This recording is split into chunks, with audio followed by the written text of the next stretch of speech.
পবিত্র ইনজিল কিতাব 32 সূরা আলে হুদ আয়াত 1। ইমরান, তোমরা সিজদা করবে আল্লাহের কুরসিকে এবং তোমরা সিজদা করবে আল্লাহকে। জুম্মাবার রবিবার ঠিক দুপুর 1:30 মসজিদের ইমামতিতে হাশর ময়দানে এ নামাজ আদায় করা হবে। কিয়ামত পরবর্তী এমনটাই নির্ধারিত। নামাজের পর জান্নাতীরা সেখানে স্বর্ণরৌপ্য হীরা খচিত সম্মানিত আসনে হেলান দিয়ে বসবে। জাহান্নামীরা সেখানে বিচারের অপেক্ষায় হাশর ময়দানে উদ্ভ্রান্তের মতো দৌড়াতে থাকবে। তাদের মস্তকে কিছুটা উপরে থাকবে রহমান নক্ষত্র, যাতে তাদের মস্তকের ঘিলু টকবক করে ফুটতে থাকবে। তারা না পারবে দাঁড়াতে, না পারবে বসতে। তাদের শরীর থেকে মাংসগুলো খসে খসে পড়তে থাকবে। জান্নাতীদের সরবরাহ করা হবে অমৃত পানি, আপেল, আঙ্গুর, কলা ও অন্যান্য ফলমূল, বিভিন্ন ধরনের গোশত ও মাছ। জান্নাতের হুরিয়া ও হুরেরা স্বর্ণরৌপ্য হীরা খচিত পাত্রে পরিবেশন করবে। স্মরণ করো আদ জাতির কথা। প্রায় 2 লক্ষ বছর পূর্বে তাদের বসবাস ছিল ওমানের সালালা অঞ্চলে, আরব সাগরের প্রান্তে। তাদের উচ্চতা ছিল 11 ফুটের কিছুটা বেশি এবং গড়ার স্কেল ছিল 225 বছর। তারা ছিল শক্তিশালী গড়নের ও লম্বা আকৃতির। তারা লম্বা লম্বা পিলার ও উঁচু উঁচু বিল্ডিং নির্মাণ করতো। এছাড়াও তারা পাহাড় কেটে গুহা নির্মাণ করে থাকতো। তারা সমুদ্রগামী জাহাজের জন্য বিশুদ্ধ পানি ও রসদ সরবরাহ করে জীবিকা নির্বাহ করত। তারা তাদের আকৃতি উপার্জনের জন্য পৃথিবীতে দম্ভ করে বিচরণ করে বেড়াতো। তারা ছিল মূর্তিপূজারী, কাফের ও শিরককারী, অন্যায়ভাবে হত্যা, গুম, খুন, রাহাজানি এসব ছিল নিত্যনৈমিত্তিক ঘটনা। তারা তাদের কন্যা শিশুদের হত্যা করতো এবং পুরুষদের জীবিত রাখতো। এমনকি তারা আল্লাহর বিরুদ্ধে এমন অপবাদ দিয়েছিল যে আল্লাহ কন্যা হিসেবে ফেরেশতাদের গ্রহণ করেছেন। বস্তুত তারা এমন এক জালেম যারা নিজেরাই নিজেদের প্রতি জুলুম করত। সাত দাতাদেরকে বলেছিল, পৃথিবীতে দম্ভ করে বিচরণ করিও না, কেননা তোমরা পদভরে জমিনকে কখনো বিদীর্ণ করতে পারবে না এবং উচ্চতায় কখনো পাহাড় সমাতে পারবে না। সাত দাতা তাদের প্রতি প্রেরিত হয়েছিল আনুমানিক 2,05,000 বছর পূর্বে। তখনকার তাদের রাজা ছিল আদ নামক এক মূর্তিপূজারী কাফির ও ফাসেক। সেখানকার একেশ্বরবাদ প্রায় বিলুপ্ত হয়েছিল। সে তাদেরকে দিয়ে নিজের মূর্তি ও বিভিন্ন দেবদেবীর মূর্তি বানাতো এবং বলপূর্বক তাদেরকে দিয়ে সেসব মূর্তির উপাসনা করাতো। সে ও অন্যান্য কাফেরদের মতো নিজেকে ঈশ্বর বলে দাবি করেছিল। আমি কাফেরদের চারিপাশে এক অদৃশ্য দেয়াল নির্মাণ করে দিই, তারা না পারে সামনে এগোতে, না পারে পেছাতে। সাদা তাদেরকে বলতো, আল্লাহের জান্নাত সম্পর্কে মূর্তি পূজার রাস্তা থেকে বের হয়ে আল্লাহের রাস্তা, একেশ্বরবাদের রাস্তাকে ধরতে।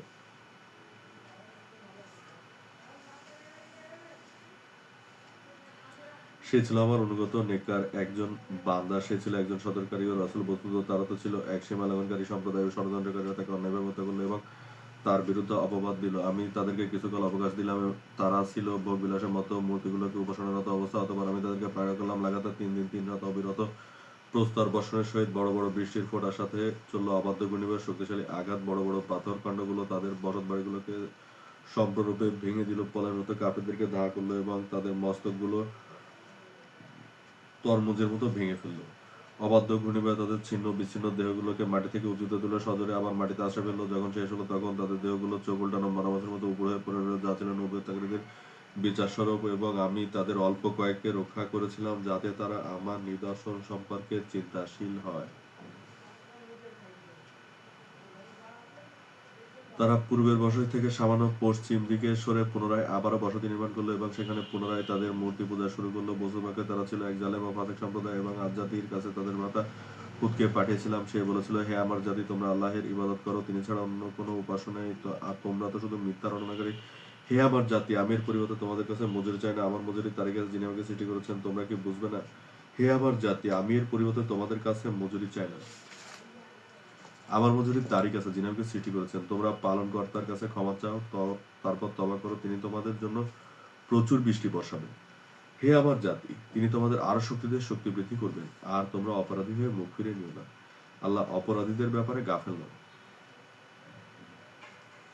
তারা বলল, হে হুদ, তুমি আমাদের কাছে কোনো নিদর্শন আনোনি, তোমার কথা আমরা উপাসকদের পরিত্যাগ করবো না এবং আমরা তোমাকে বিশ্বাস করি না। আমরা তো বলি আমাদের দেবদেবীদের মধ্যে কেউ তোমাকে অশুভ দ্বারা আবিষ্ট করেছে। হুদ বাল্যকালে সেখানে কতিপয় মুমিনদের সান্নিধ্যে বেড়ে উঠেছিল। তারা ছিল আদ জাতির অবশিষ্টাংশ। তারা স্মরণ করত সাদ্দাত নবীর কথা, যে মূর্তি পূজারীদেরকে একশ্বরবাদের কথা শোনাতো। তাকে মূর্তি পূজারীরা অন্যায় হত্যা করেছিল এবং আল্লাহ তাদের উপর গজব অবতীর্ণ করেছিল।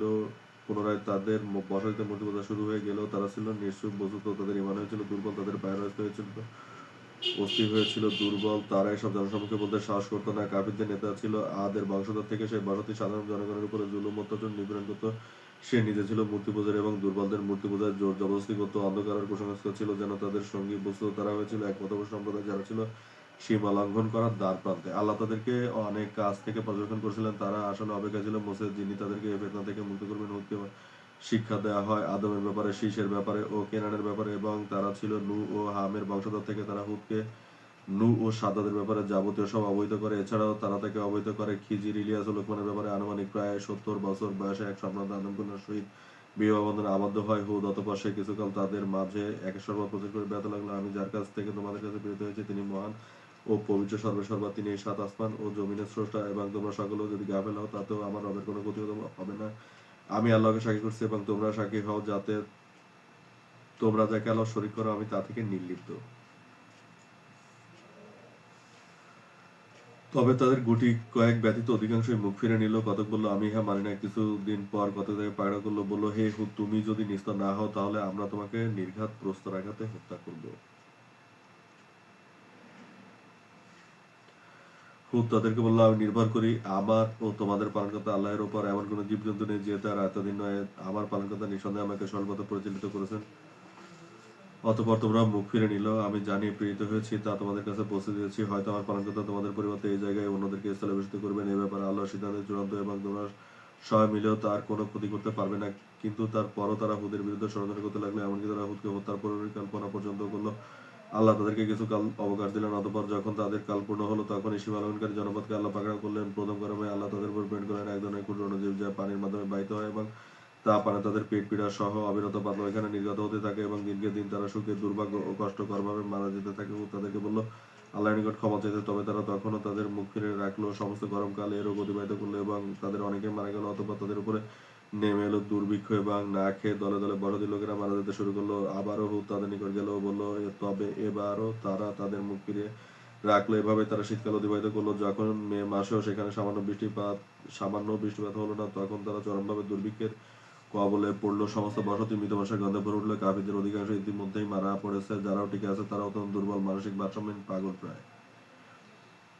মৃতদের সৎকার করতে করতে তারা হাঁপিয়ে উঠেছে। স্মরণ করো সাদ্দাদের কথা, যে ছিল সতর্কারী। তারা তাকে অন্যায়ভাবে হত্যা করেছিল এবং অপবাদ তারিকাতে দিয়েছিল। হুদ শেষবারের মতো তাদের কাছে গেল, তোমরা যদি সত্যবাদী হও তাহলে তোমরা তোমাদের অপরাধ স্বীকার করো এবং ক্ষমা চাও তার কাছে, যিনি আমাদের সকলের স্রষ্টা। আল্লাহ হয়তোবা তোমাদের ক্ষমা করবেন, আর না হলে এই অপবাদ সহ তোমরা অভিশপ্ত ও গজবপ্রাপ্ত হবে। তারা শুনল, তবে তারা অতি সন্তর্পণে তাদের মুখ ফিরে নিল, এবং তারা হুদকে পাগল সাব্যস্ত করল। বস্তুতপক্ষে তারা ছিল তাদের অপরাধ সম্পর্কে গাফেল। তাদের চতুর্পাশে দেয়াল স্থাপন করা হয়েছিল। তারা ছিল এমন জাতি যারা ঝড়ের মধ্যে পথ চলছে, এবং তাদের বাতি হচ্ছে বজ্রপাত। অতঃপর সে বজ্রপাত যদি চলার সময় তাদের শরীরে আঘাত করে এবং তারা মূর্তি হয়ে যায়, তাতেও তাদের কোনো ভ্রুক্ষেপ হবে না। তারা ছিল পালছাড়া ভেড়ার মতো, যারা নেকড়ের ভয়ে পাল ছেড়েছে। অতঃপর নেকড়ে আসার পূর্বে বজ্রপাত যখন আঘাত করলো এবং তারা নিস্তব্ধ মূর্তি হয়ে গেল, তাতেও তাদের কোনো ভ্রুক্ষেপ হলো না। তারা তাদের কুসংস্কার, গোমরামি ও মূর্তিগুলো নিয়ে ব্যস্ত ছিল। তারা ছিল সীমালঙ্ঘনকারী সম্প্রদায়, যারা ছিল ধ্বংসের অপেক্ষায়। নির্দিষ্ট দিনের পূর্বে আমি হুদের নিকট জিবরিলকে প্রেরণ করলাম এবং নির্দেশ দিলাম, হে হুদ, আমি এর সীমা লঙ্ঘনকারী জাতিদেরকে ধ্বংস করতে চলেছি। যখন দক্ষিণের আকাশে ঘন কালো ধোঁয়া ও ধাবমান উড়ন্ত পক্ষীকুলকে দেখবে, তখন তুমি আমার মুমিন বান্দাদেরকে সহ বসতি থেকে নির্দিষ্ট দূরত্বে বেরিয়ে পড়বে, এবং যারা তোমার অনুসরণ করবে না তাদের ধ্বংস যেন তোমাকে ব্যথিত না করে। এসবই তোমার রবের সিদ্ধান্ত, এবং রবের সিদ্ধান্তই চূড়ান্ত। নির্দিষ্ট দিন সকালবেলাতে পরিবেশ ছিল অত্যন্ত মনোরম। দীর্ঘকাল পর প্রশান্তির শীতল বাতাসের ঝাপটা সহ হঠাৎ দমকা হাওয়া। দক্ষিণের আকাশ পুরোটা জুড়ে এক বিশাল আকৃতির ঘন কালো ঝড়ো অবয়ব দেখা গেল। দুপুর প্রায় 2টা। তারা আনন্দিত হয়ে বলে উঠল, এর মধ্যে হয়তো আমাদের জন্য প্রভূত কল্যাণ নিহিত রয়েছে। শহরের প্রান্ত থেকে তাদের ভ্রাতা হুদ দৌড়ে এসে তাদেরকে বলল, কল্যাণ নয়, বরঞ্চ এর মধ্যে তোমাদের অকল্যাণই নিহিত। এবং সে নির্দিষ্ট সময় আগমনের পূর্বে অল্প কিছু মুমিন বান্দা ও তার পরিবার সহ বসতি ত্যাগ করলো। তার ছিল 2টি ছেলে। প্রায় 95 বছর বয়সে হুদ নবুওয়াতপ্রাপ্ত হয়, এবং আমি তাদেরকে রক্ষা করেছিলাম যাতে তারা পরবর্তীদের উপদেশ দিতে পারে। ভর দুপুরবেলাতে কেউ খাচ্ছিল, কেউ ঘুমাচ্ছিল, কেউ বা খেলছিল, কেউ বা অট্টহাসিতে মেতেছিল, অথবা মূর্তি পূজায় রত ছিল, এবং আমি তাদেরকে পাকড়া করলাম। মুহূর্তে সমস্ত জমি থরথর করে কাঁপতে শুরু করলো। তারা আতঙ্কিত হয়ে দিক বিদিক বলে যে যার মধ্যে দৌড়াদৌড়ি করতে শুরু করলো। তাদের আর্তনাদ চাপা পড়ে গেল। যখন ঘন কালো ধোঁয়াতে সমস্ত বসতি ছেয়ে গেল, চারিদিক থেকে চক্রাকারে প্রবাল ঘূর্ণিঝড় প্রবাহিত হতে লাগলো। সাথে বড় বড় ফোঁটায় বৃষ্টিপাত অবিরাম, বজ্রপাত ও অবিরাম ধারায় 2-3 কেজি ওজনের শিলাপাত মুহূর্তে তাদের সমস্ত বসতি বিশাল স্থাপনাগুলো চুরমার হয়ে গেল, সাথে তাদের মস্তক ও তর্মদের মতো চূর্ণ বিচূর্ণ হয়ে গেল। তাদের বিশাল আকৃতির নিথর দেহগুলো শক্তিশালী ঝঞ্ঝাবায়ু জমিন থেকে শূন্যে তুলে আবারও সজোরে জমিনে নিক্ষেপ করলো। টানা 7 দিন 7 রাত অব্যাহত রইল, যতক্ষণ না তারা নিশ্চিহ্ন হয়ে গেল। এবং যখন শেষ হলো তখন তাদের ছিন্ন বিচ্ছিন্ন দেহগুলো মরা মাছের মতো উপর হয়ে পড়ে রইল, ফ্যাকাশে, চোখ উল্টানো মরা মাছ। হুদ সহ অন্য যে কজন মুমিন বান্দারা বেঁচে ছিল আমি তাদেরকে রক্ষা করেছি যেন তারা পরবর্তীদের জন্য নিদর্শন হয়।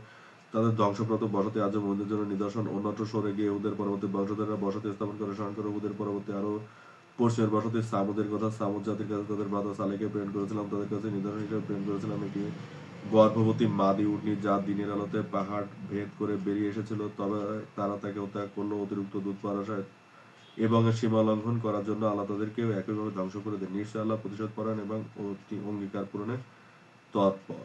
আল্লাহ ন্যায় বিচারক, একমাত্র তিনি বিচার দিবসের মালিক।